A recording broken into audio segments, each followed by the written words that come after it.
What's up, North County? I'm your host, Randy Doty, and today on the show we have Casey Nick with Lost Valley Outfitters. Welcome. Hi. Been pretty excited to get on the show with you. Perfect. Been a while. Cool. But, yeah. So tell me a little bit about Casey. So, local? Yeah, local. Born and raised in Atascadero. Family ranch out in Pozo. Went to Atascadero High School. So yeah, been here forever.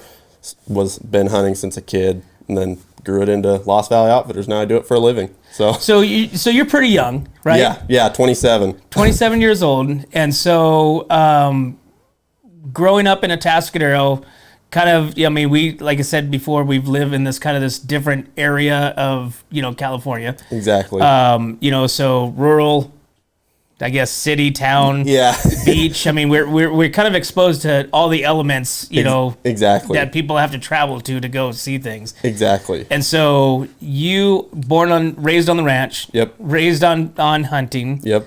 And when did you start Lost Valley Outfitters? So I started my business in 2018, but I kind of always had the goal of starting it at some point. When I was a kid, hunting it whenever I could.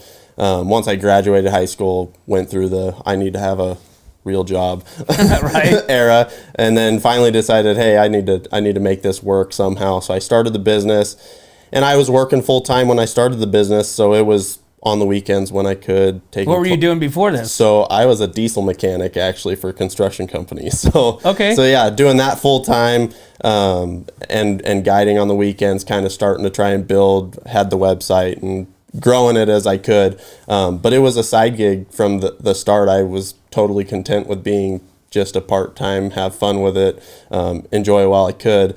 And then it kind of kept growing, and I picked up more ground, and finally it got to the point where I was like, I could do this full time. I've got the amount of ground, I've got the clientele. So I jumped in full time like 2.5 years ago, and it's been great ever since. Haven't had any issues. Yeah, been pretty crazy. So where does most of your guides? So real quick before, I mean, I know people are watching, they're going to be understanding, but tell me what a guide is. What do you exactly do? So a hunting guide, basically, I'm taking clients from anywhere. Most of my clients are from LA area or the Bay Area, on a hunting trip, so they can book a pig hunt with me, and we go out on a pig hunt, or a turkey hunt, or a deer hunt, or any of the sorts that we have around here. Most of our hunting is pig hunting. We can pig hunt around here all year round, so that's the beauty to it. So they're going on a guided hunt. I'm taking them on ranches that I have leases on, and going out for a successful trip. And that's just mostly around here? Mostly around here, yeah. So I've got ground through Shannon, Creston, Pozo, Margarita area. So all within an hour here is basically all I'm hunting most of the time. Okay. Yeah. So when you're saying ground, you're going on to somebody's ranch or property? Yeah, ranches that I get leased. So I talk directly to the owners and get a written contract to have a lease on the property to hunt, for however many years, usually year leases, 2-year leases, 3-year leases. And then I have full hunting rights to those ranches that I get to hunt. So properties that most people wouldn't get to go see, they get to go see with me. No kidding. Yeah. So how does that work? Are you the only one that gets to hunt on that? Yeah. So you have the sole and only contract to hunt on, say, just throwing this out there, the Twizzleman Ranch. Exactly. Yeah. So, and some are different. Your number one goal is to get it solely for yourself. But I've heard of other ranches, having multiple, or like, I'm pretty lenient.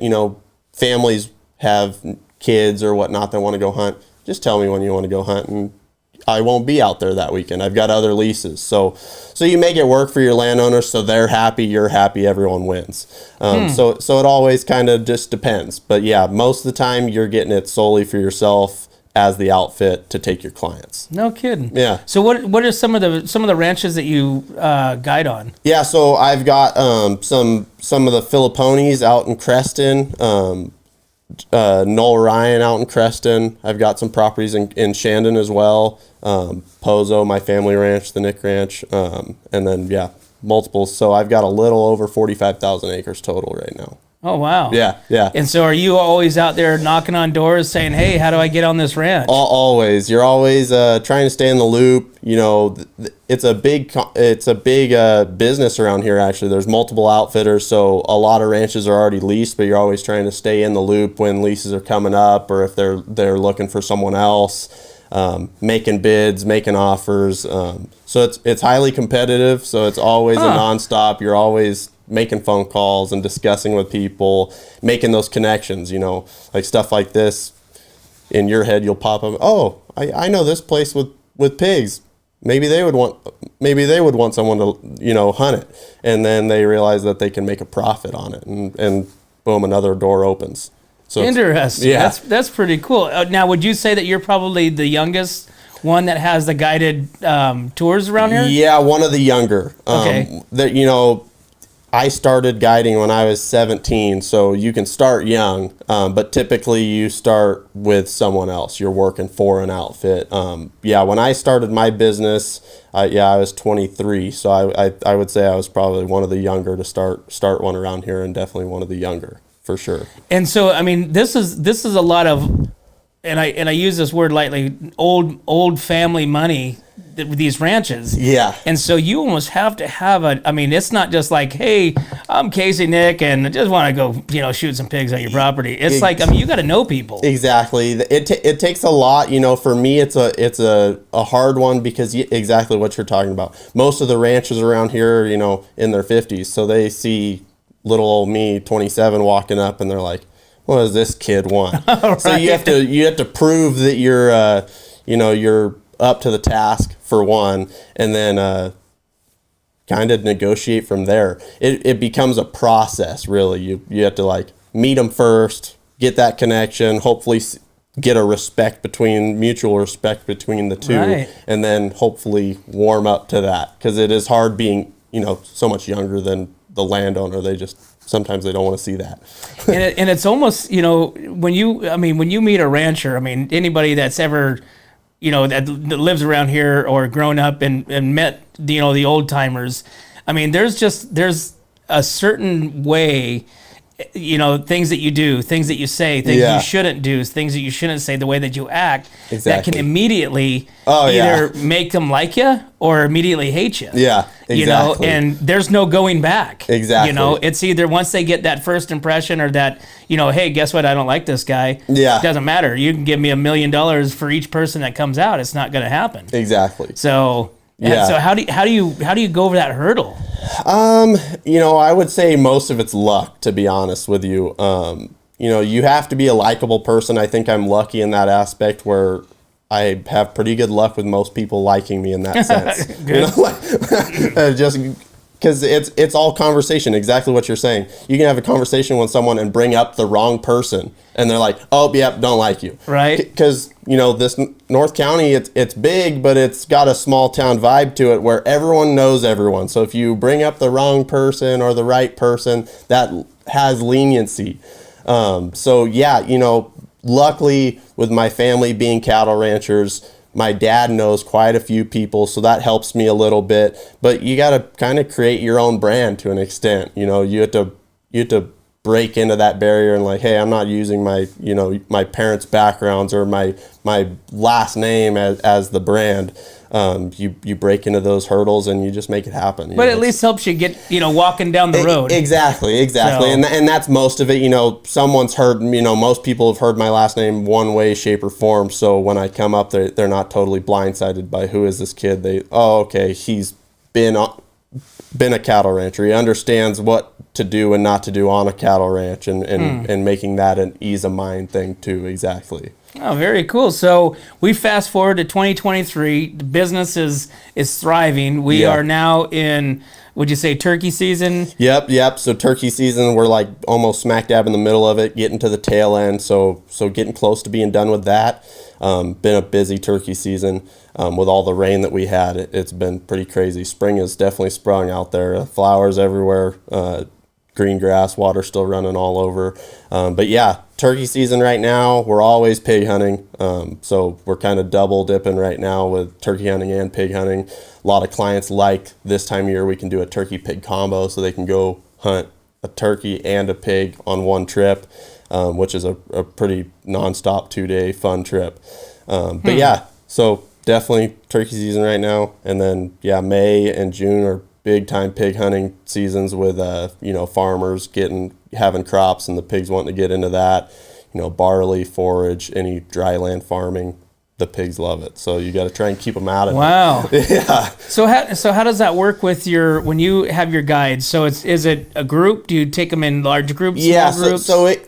I'll take groups of up to 8. So typically you're getting 2 or 3. Sometimes you get 4, 5, 6. Every once in a while you get groups of 8. Usually that's like a company corporate kind of group deal. Cause that's a big group. It's hard to get 8 guys to conjoin and get on 2 days where they all can get that time to go. Right. But yeah, typically I'm taking 2 or 3 guys for a trip, sometimes solo trips. And definitely, they book through either my website, LostValleyOutfitters.com, or a lot of people find me on social media anymore, Instagram, Facebook, seeing the posts and the videos that I post, and they can reach through the Messenger or Instagram message and get in touch with me, and we lock them in on a trip, and they come out and have a good time. So when you go to these ranches and you're hunting there, 2 days, you just said 2 or 3 days? Yeah, 2-day hunts, yeah. So 2 days max? Yeah. So you're basically just doing a 2-dayer? Yeah. So is there bunkhouses? Do you just pitch tents? So most of it's all guys stay in hotels anymore. I'm working on lodging. Working on lodging. That's like my next big step, but haven't had that yet. But most people stay in hotels. I'm really close right there off Rocky Canyon and Atascadero, so it's all relatively close. They meet me there. I have a skinning rack and a walk-in, so once we are successful, I have all that taken care of for them. They meet me there, and then we drive out to ranches. We hop in a buggy or use the truck, typically the buggy. I've got a Can-Am side-by-side, so it makes it a little easier cruising around. Guys really enjoyed cruising around in a side-by-side, especially this time of year. Right. Getting to see everything, and once we're successful, we take some good pictures, head back in, skin and gut it, put it in the walk-in, and then they're ready to either take it home, or we also do in-house meat processing as well, so we can process that pig into sausage or burger, anything like that. And they are part of that, the skinning process. They're part of that they as can well. be as much a part of it as they want. So typically we kind of take reins because they're paying us to do most of the work. But we get a lot of first time hunters, so they really enjoy getting in and seeing the process and learning how to do it. Usually get some blood on the first timer kid's face. You do one of those things? Yeah, you gotta initiate them, Right. How cool is that? Yeah, so you get to see a lot. You get the guys that can't handle the smell sometimes and get a little wheezy, and and then others that can take it like a champ, like they've been doing it their whole life. So it's pretty cool, yeah. So tell me about that. So tell me about these guys are coming in to your area. I'm assuming they know how to shoot, right? Yeah, most of them. I would say most. We get some greenhorns. I call them greenhorns. They're new to it. There's a lot to learn. So as a guide, you have to understand that not everybody's going to show up and be able to just make some crack shot offhand, off sticks at a pig at 100 yards. So we're always trying to get within 100 to 150 yards, which is an easy ethical shot with a rifle, get on sticks, give them the time to make a good shot. And even then, sometimes you have misses. It's just, that's hunting. But once they're successful, you get all ranges of happy tears, sad tears, like the whole collection of excitement.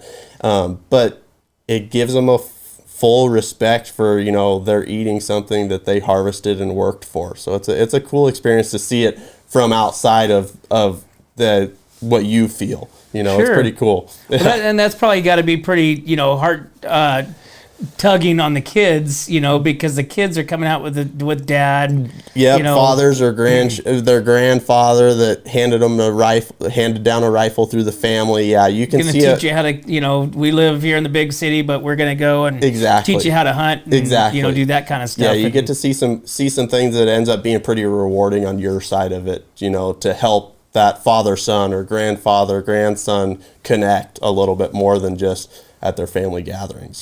Do you have a like a memorable experience that you can think on that? Yeah, I've got one. So it was a grandfather, grandson. They showed up and they had old school rifles. The grandson was actually shooting an old lever action 30-30. Grandpa put a scope on it so it'd help him a little bit. And just super, I think he was 12 or 13, so he could just get up to hunting pigs. Grandpa had a 45-70 lever action old gun too. It's like, oh yeah, I've had them since 1940s and whatnot, and they were handed down and all this stuff. So it was pretty cool. And I remember we found some pigs in a barley field. Grandpa's like, well, you guys go do it. I'm gonna sit back and just watch. So we go down there, and I was actually wearing a black jacket, and we got in the field, and the pigs thought I was a pig since I was wearing a black jacket, and we were sitting there. So they finally just come walking up. Finally, a boar steps out, and the kid shoots this pig at 30 yards, and he hits it great. Pig goes running. You know, they run typically until they gas out. Runs between me and Grandpa and tips over. So we're looking at the pig, and the grandson looks up, and Grandpa's sitting there waving, excited. They're hooting and hollering, all excited. It was pretty cool to see that. You know, just the timing of it, how it all laid out too. Oh, no kidding. Yeah. Wow, what was the kid's reaction? Oh, he was a little bit of everything. You know, he was excited. I think he was. You know, you initially get a little nervous when the pig starts running off. You're like, oh, did I hit it? Did I not hit it? And then once it tipped over and Grandpa's bouncing up out of the sky, basically, he was super happy. He was super excited. Finally walked up to the pig. Grandpa walked up. I kind of sat back and let them have their moment, and they had a blast. They've came back every year since, and so it's been 4 years straight that they've came out and hunted with me every year. Wow, that's really cool. Yeah, you build those connections. It's pretty cool. So what happens at nighttime between day 1 and day 2? Do you just kind of let them? Yeah, so typically they get to do their own thing. You know, typically, you know, we actually, compared to just do 2 full days, we'll do typically like a Friday afternoon to a Sunday at noon. So it gives guys time to travel. And on the weekdays, it's Tuesday afternoon to Thursday at noon. So it's 48 hours. It's a full 2-day hunt, but it's spanned into 3. So like typically the first afternoon, sometimes we'll kill one. So it's kind of a late night, you know, it gets dark, especially during the summer. It's dark at 9. You're driving back in, it's 9:30, you skin a pig, it's 10 o'clock, 10:30. And then they go grab a bite to eat, take a shower, get a couple hours of sleep, and then they're back with me at 5 a.m. You know, there's a lot of lack of sleep on that 2-day hunt for sure. But yeah, you know, it's kind of nonstop. It feels like you're gonna have all this off time, and during the summer we get a decent lunch break. You know, it's hot during the middle of the day, so you kind of take a break, get some lunch, take a nap, cool off, and then we go back out for the afternoon. So do you provide the lunch and that kind of stuff? Typically we'll go out to lunch or something like that. You know, Creston's got good Long Branch. It's always a go-to, and it's not that far from most of the properties. So go show them the small town vibe of what we've got around here, and some want to go.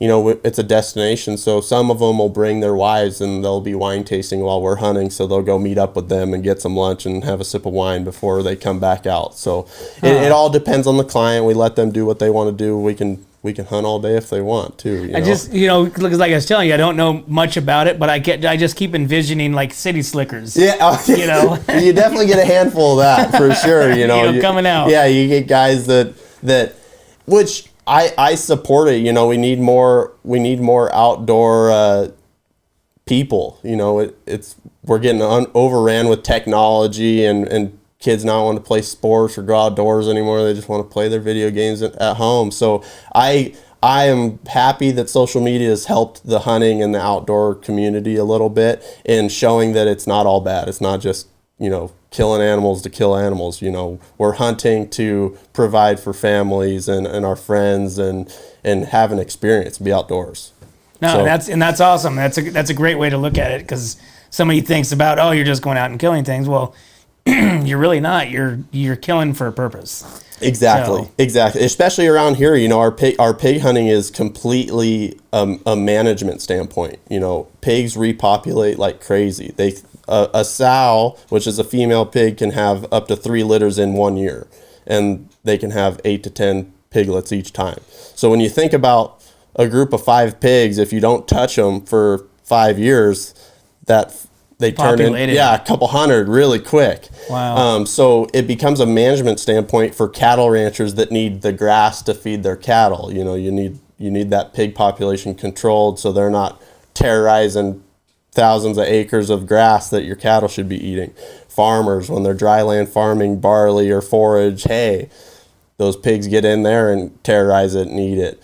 That's less money in their pocket to provide for their families. Then you got vineyards. The vineyards get ransacked by pigs now. So it's a management standpoint. It's not just killing pigs. You know, we are enjoying the hunt, but it's helping everyone in a full circle.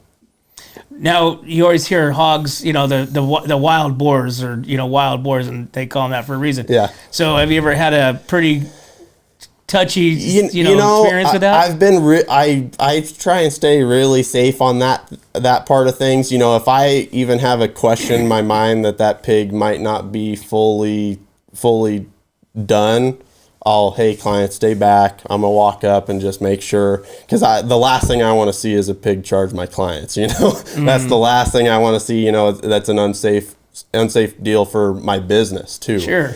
So rarely have I had any issues. You know, you stay uphill of them and take a peek. You know, if they're going to be alive or not. You can put one more in them, and then you're done. But yeah, never had any like crazy bad experiences. Which, fingers crossed, that never happens. Knock on wood too, that it doesn't happen. But yeah, you definitely got to be on your A game as far as safety, because you're also taking clients with rifles. So you always got to be watching your clients, making sure they're keeping guns unloaded until you tell them to load them up, guns on safety, you know, triggers and everything else.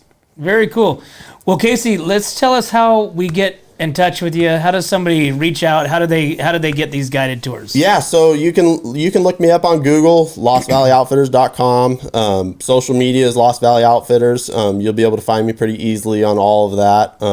And then, yeah, you can email me, hunts@LostValleyOutfitters.com. Send me an email. We can get you ready to go.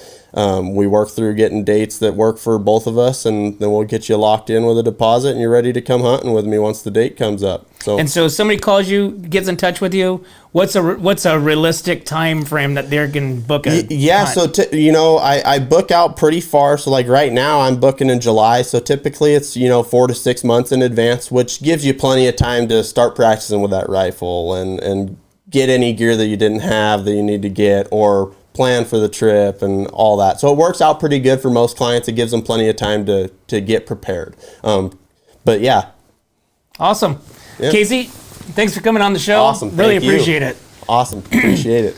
Well, there you have it, guys. Want to thank Casey Nick with Lost Valley Outfitters for coming on the show and telling us all about how the guides work around here with the hogs and the turkeys. So if you guys want to reach out to him, make sure you go to his website, LostValleyOutfitters.com. And as always, guys, we can't do this without our sponsors. We'd like to thank Story Termite and Pest Control, El Red Rooster Tacos, Paso Robles Furniture, Amy and Jamie's Place, Wine Travelers Hideaway, Rancho Sestero Meat Cutting, Visit Atascadero, 805 Customs, Escalar Wines, Pacific 805 Spas, Airflow Filter Services, and Kennedy Club Fitness, guys. Thanks again. We'll see you next time. 3, 2, 1. Here we go!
1.